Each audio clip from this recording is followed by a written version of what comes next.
जाजपुर जिलार गोकर्णिका साहित्य समाज दुई दिना सुवर्ण जयंती समारोह उद्यापित हो जाइछि। कार्यक्रम को कथाकार गौरहरि दास उद्घाटन करथिबा बेले द्वितीय दिन अधिवेशन को जस्टिस विद्युत रंजन षडंगी उद्घाटन करथिले।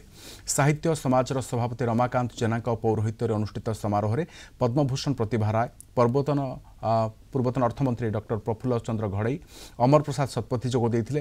एही अवसर में सुवर्ण जयंती स्मरणिका सहित रमाकांत जेनाଙ୍କ कविता संकलन एकलापण साहित्यक अर्जुन पृष्टि चौकाठ बाहर जीवन लोकार्पित होता। राज्यस्तरीय कविता पाठोत्सव में बहु कवि स्वरचित कविता पाठ करते। 50टी साहित्य अनुष्ठान को संबर्धित कर गोकर्णिका पत्रिका एवं ये पत्रिका प्रकाश कर गोकर्णिका साहित्य समाज ओडिया साहित्य जगत रे बौद्धिक जगत रे गोटे निर्दिष्ट अवदान रही। निरवच्छिन्न भाव में पत्रिका दीर्घ वर्ष धरि प्रकाश करी बहु तरुण लेखक लेखिका आत्मविश्वास देइछि एवं बहु प्रतिष्ठित लेखकों समीक्षा प्रकाश करी प्राबंधिक एवं लेखक स्वीकृति देइछि। गोटे पत्रिका ग्रामांचल रे 50 वर्ष बंची रही सुवर्ण जयंती होउछि। सेथरे एते लोक आसी जोग दैचंती सेटा गोटे विस्मयकर कथा। कहीं ना आजिकल पत्रिका बाहर किसी दिन पर मरी जाउछि। पत्रिका मरी जावाटा भारी स्वाभाविक कथा। गोकर्णिका बंची रही रमाकांत जेनाकर निष्ठा जो उत्सर्ग साधना जो 1974 मसीहा ठारू आरंभ होता गोकर्णिका साहित्य समाज सुवर्ण जयंती पदार्पण करिछि।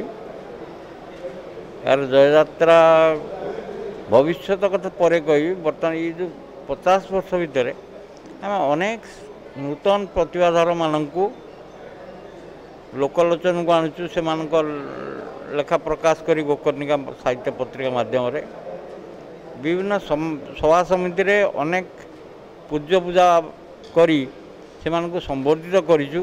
विशेषकर गोकर्णिका साहित्य समाज को आधार करी धर्मशाला अंचल रे 8टा खंडे साहित्य अनुष्ठान सृष्टि।